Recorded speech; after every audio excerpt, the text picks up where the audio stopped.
Bom dia, Paulo Moura, cientista político, 2 de outubro de 2021.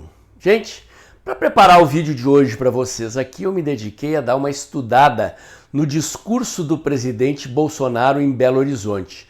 O presidente esteve na capital mineira para entregar obras do metrô da cidade e ali ele fez um discurso que, a meu ver, vem se repetindo do ponto de vista da estrutura e dos tópicos da fala, dando pistas sobre qual será o seu discurso eleitoral como candidato a presidente em 2022.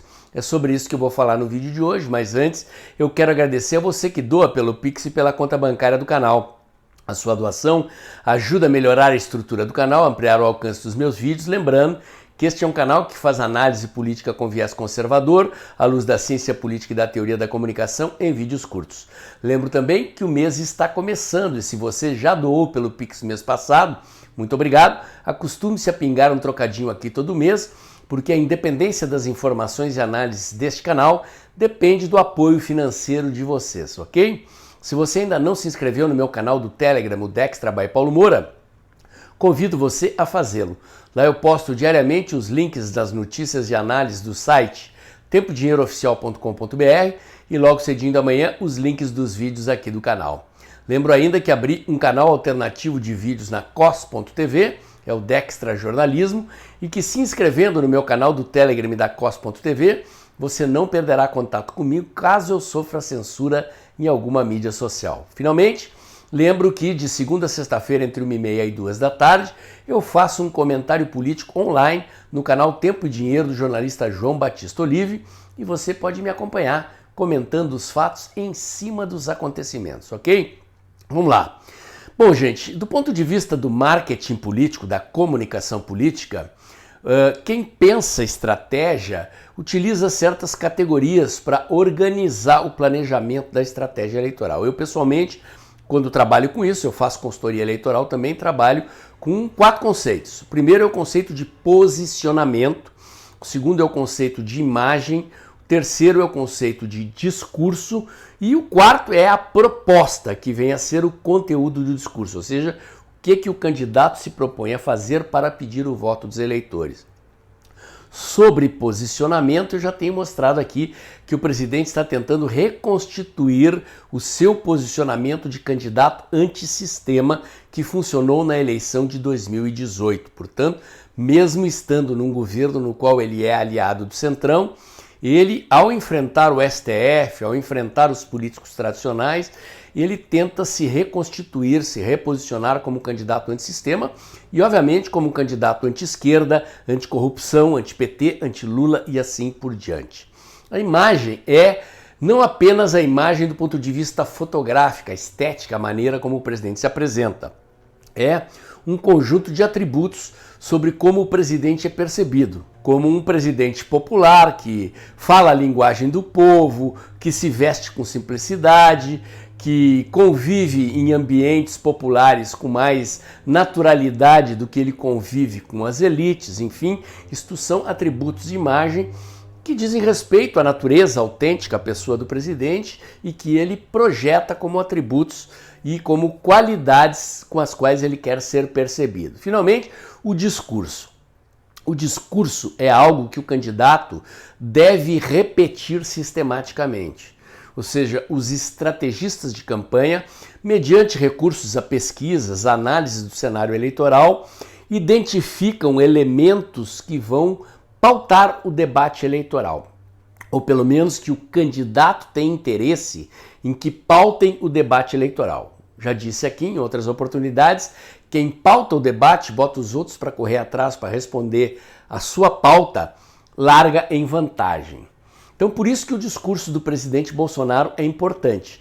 E eu me dediquei a observar, cada vez que o presidente vai num desses eventos regionais em que ele faz inaugurações, ou mesmo no discurso em Brasília, uma estrutura relativamente repetitiva que nos dá pistas para entender qual será o discurso do candidato a presidente Bolsonaro em 2022 para pedir o voto dos eleitores brasileiros para a sua reeleição.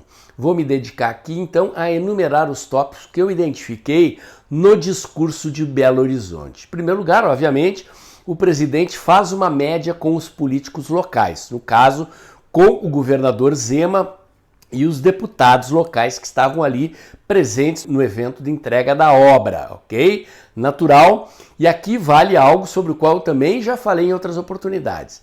Mesmo sendo um candidato antissistema, desta vez o presidente é candidato de um governo que está tentando se reeleger e que tem aliados no centrão e tem como inimigo o candidato do PT. O molusco, o carniça, seja lá como vocês quiserem chamá-lo, presidente, evita usar o nome do inimigo e eu vou explicar por quê logo em seguida. Muito bem. Então o presidente tem que fazer esta média, por quê? Porque os políticos que vão nesses eventos, em geral, são políticos que serão aliados deles. São políticos que, por motivos regionais, locais, da disputa de poder, são inimigos dos aliados do PT.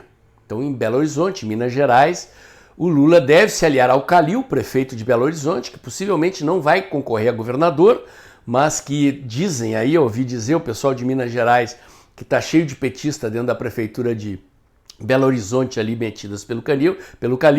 Então, o presidente Bolsonaro, mesmo que não se coligue, não vai se coligar com o Partido Novo, ele tem que fazer um carinho no governador Zema, que é muito bem avaliado e que se elegeu em 2018 com o voto Zema-Bolsonaro. Então eu não sei se haverá um candidato a governador bolsonarista raiz. O Zema é do Partido Novo, não é um bolsonarista raiz, mas tudo indica que o eleitor de Minas vai fazer de novo esta venda casada. Votar em Zema para governador, em Bolsonaro para presidente. Então o presidente fez um carinho ali numa bancada de deputados aliados e fez um carinho no governador Zema, que discursou no evento, o presidente o elogiou, teve uma fala respeitosa ali, uma deferência que indica que a estratégia regional para Minas Gerais passa por uma aliança, digamos assim, informal Bolsonaro-Zema.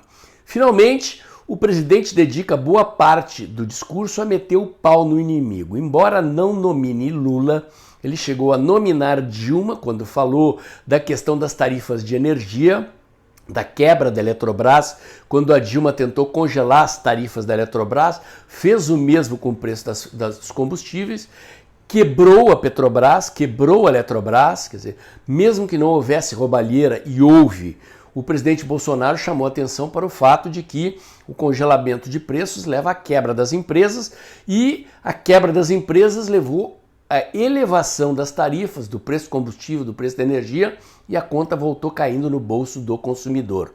Então o presidente Bolsonaro frisou isso, falou da Venezuela, falou da Argentina, falou dos financiamentos do BNDES para obras na Venezuela, em Angola, em Moçambique, em Cuba, em outras ditaduras africanas e latino-americanas, mostrando que ele, o seu governo, está financiando aquela obra do metrô de Belo Horizonte, cuja modelagem era do BNDES. Então, mostrou que o seu governo está fazendo de diferente dos governos petistas.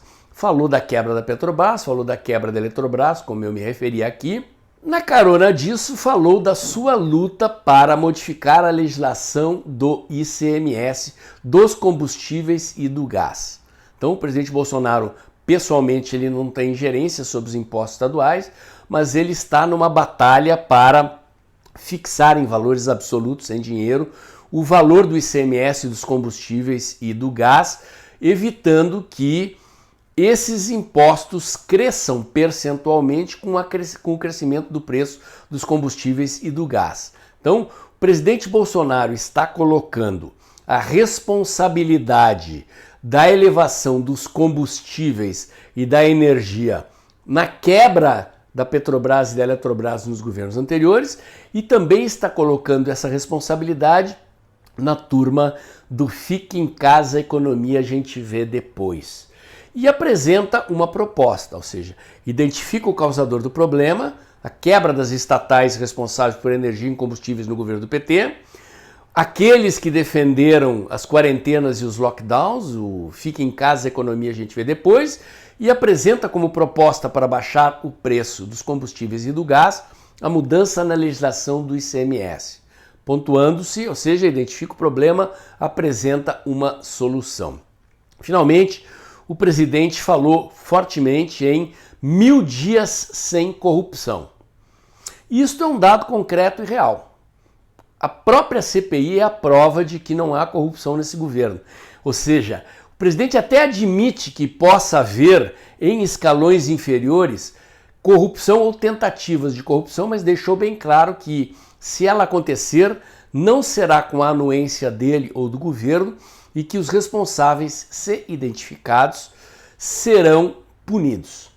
Acabou de acontecer no Banco do Nordeste, lá que é controlado pelo Partido Liberal do Valdemar da Costa Neto. O presidente mesmo chamou a atenção de um contrato de 600 milhões do banco com uma ONG, foi a diretoria toda pro ralo, porque o presidente botou o dedo na ferida. E nesse episódio aí da questão das vacinas, lá do Ministério da Saúde, a mesma coisa. Quer dizer, não que não tenha havido corrupção ali dessa empresa, essa tal da Precisa, tentando corromper funcionários do 5º escalão, mas o presidente mandou demitir o funcionário lá responsável e a CPI mesmo, que investigou, revirou tudo, não encontrou nada do 5º escalão para cima. E quem foi encontrado foi removido do governo e foi punido. E o presidente aproveita para meter o pau no PT, meter o pau no adversário e falar do combate à corrupção do seu governo, da não cumplicidade do seu governo com corrupção. Finalmente, o presidente termina com uma defesa contundente da liberdade. Da liberdade de ir e vir, da liberdade de expressão, da liberdade para trabalhar. Defendeu fortemente uma posição contra o passaporte do Covid, que em última análise é defesa da liberdade. Né? O passaporte não resolve nada, porque se as pessoas vacinadas contagiam as não vacinadas, para que serve o passaporte? Para tolher a nossa liberdade. Também defendeu a meritocracia. Ou seja, vocês têm aqui elencados um conjunto de itens que é relativamente repetitivo. O presidente vai para todo o Brasil ou em cerimônias em Brasília e praticamente repete essa estrutura do discurso. O primeiro tópico muda a cada estado. Quer dizer, o presidente vai a Alagoas, quem é que ele chama para a inauguração lá do conjunto habitacional? Chama o Arthur Lira e chama o Collor. Por quê? Porque Arthur Lira e Collor são os inimigos do Renan Calheiros, que é aliado do PT, é aliado do Lula. E assim por diante. À medida que o presidente vai viajando pelo país, em cada estado, ele só muda a quem ele vai elogiar e a quem ele vai criticar no estado. Todos os outros tópicos desse discurso são os mesmos aonde o presidente vai. Por que isso é importante? Porque o presidente está dando pistas de que os seus estrategistas de comunicação identificaram estes pontos como sendo os pontos politicamente relevantes para combater o seu inimigo. Embora ele não cite o Lula, né, ele bate no PT, citou Dilma Rousseff nesse discurso, mas por que o presidente não cita Lula? Chama de carniça, chama de molusco, chama de o outro presidente, o ex-presidente. Aí a explicação está no marketing digital. Né? O presidente tem 40 milhões de seguidores, é campeão de reverberação dos seus discursos, dos seus conteúdos nas mídias sociais, e o inimigo, né, o molusco, tem 10 milhões. Então, quanto menos o nome do molusco for citado, menos o Lula cresce nas mídias sociais. Obviamente, quando a campanha começar, quando a campanha se aproximar, vai ser inevitável. É um contra o outro. As pesquisas, aquelas que vocês não acreditam, embora mostrem o Lula crescendo, mostraram que o presidente Bolsonaro também cresceu uns 3 pontos. Ou seja, confirmando que a eleição será polarizada entre os dois. Então, os dois cresceram, não tem espaço para tal da terceira via, que, aliás, vai fazer manifestações hoje. Vou acompanhar o meu vídeo domingo, deve ser sobre as manifestações. Então, ali na frente não vai ter como, é um contra o outro. O presidente domina as mídias sociais, mas é uma campanha que será jogada também, como eu já tenho dito aqui, nas alianças regionais, nos palanques regionais e também na mídia tradicional. O horário eleitoral gratuito de rádio e televisão vai ser uma campanha diferente da de 2018. Mas, como você agora já conhece os tópicos do discurso do presidente Bolsonaro, defender as obras do governo, bater no inimigo principal, falar de anticorrupção, botar a culpa da inflação e dos problemas econômicos do Brasil na turma do fica em casa e economia a gente vê depois, e defender a liberdade. Estes são os tópicos. Portanto, se você apoia o presidente Bolsonaro, quer ver o presidente Bolsonaro reeleito como eu quero, aproveite todo o conteúdo que você encontrar que aborde esses tópicos e senta o dedo aí. Curte, comenta, compartilha, impulsiona, porque se a equipe de estrategistas de comunicação e marketing do presidente Bolsonaro definiu que estes são os tópicos estratégicos que podem levar o presidente à vitória em 2022, cabe a nós identificar estes tópicos, como eu estou fazendo aqui, estou entregando de presente para vocês um mapeamento do discurso do presidente e replicar ao máximo possível para ajudar o presidente no seu esforço de comunicação na busca da reeleição. Fui claro, me fiz entender? Meu comentário de hoje era esse. Se você gostou, curte, comenta, compartilha, bota o dedãozinho lá, aperta o sininho para o YouTube avisar você quando tem vídeo novo no canal, inscreva-se aqui no meu canal, inscreva-se nos meus canais alternativos do Telegram, o Dextra by Paulo Moura, e da COS.tv, o Dextra Jornalismo. Acompanhe meus comentários diários no canal Tempo e Dinheiro do jornalista João Batista Olive, de segunda a sexta-feira entre 1h30 e 2 da tarde. E lembre-se, a independência das informações e análises deste canal depende da sustentação financeira que vem da sua doação pelo Pix. Aproveita que o vídeo está acabando, logo depois da vinheta, abre o aplicativo do seu banco e pinga um Pix aí, que o mês está começando e é hora de pingar o Pix de novo aqui, ok? Muito obrigado a você que já doou nos meses anteriores. Aguardo a sua doação agradecido. Até o próximo vídeo.